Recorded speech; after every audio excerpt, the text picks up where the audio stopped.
Когда мы пытаемся разобраться в сложных социальных проблемах, рука так и тянется к простым и понятным ответам. Но что, если эти ответы не просто неверные, а опасные? Сегодня мы как раз и разберем один такой популярный аргумент. Посмотрим, какие важные детали он упускает и как научиться видеть картину целиком. Звучит знакомо, да? Это, конечно, выдуманная цитата, но она очень точно отражает логику, которую можно услышать, просто повсюду. Кто-то видит статистику, скажем, по преступности и моментально находит причину в природе самих людей, которые живут в этом районе. И вот тут-то и кроется главный вопрос нашего разбора. Что это такое? Просто констатация факта? Или все же такой интеллектуальный короткий путь, который мешает нам понять настоящие причины проблемы и, что еще важнее, найти ее решение? Давайте разбираться. Итак, что же на самом деле упускает из виду это простое объяснение? Это у них в крови. Оказывается, очень-очень многое. Во-первых, полностью игнорируется экономика и городская среда. Какие в этом районе средние доходы? А как там с безработицей? Легко ли найти нормальную официальную работу? В каких домах живут люди? Может, там слишком высокая плотность населения? Есть ли парки, спортивные площадки, какие-то центры для молодежи? Ведь все это напрямую влияет на обстановку. Идем дальше. У каждого места есть своя история. Может, это бывший промышленный квартал, куда десятилетиями селили не самые защищенные группы населения. А как работают местные институты, полиция, суды? Доверяют ли им жители? Ощущают ли, что к ним относятся справедливо? Напряженные отношения с властью — это мощнейший фактор, который никак нельзя сбрасывать со счетов. И, наконец, социальные факторы.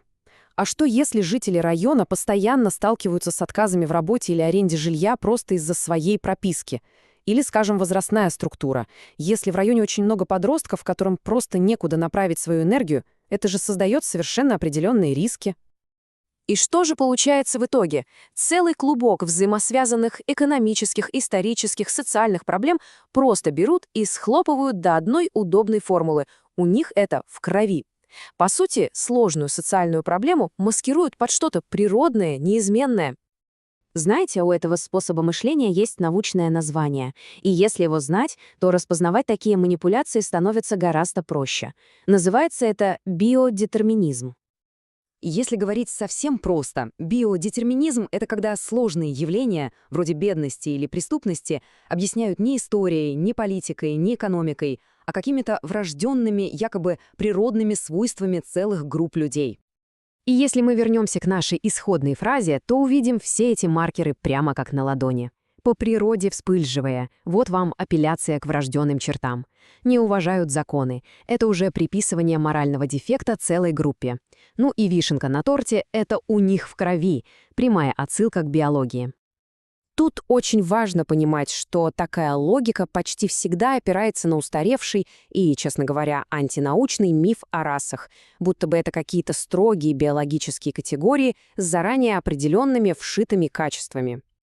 Современная генетика показывает, что все гораздо-гораздо сложнее. Нет никаких четких биологических границ, есть плавные переходы. Генетическое разнообразие внутри, скажем, населения Европы может быть просто огромным, зачастую большим, чем среднее различие между европейцем и, например, азиатом. Категории, которыми мы привыкли оперировать, это скорее социальные конструкты, а не биологическая реальность.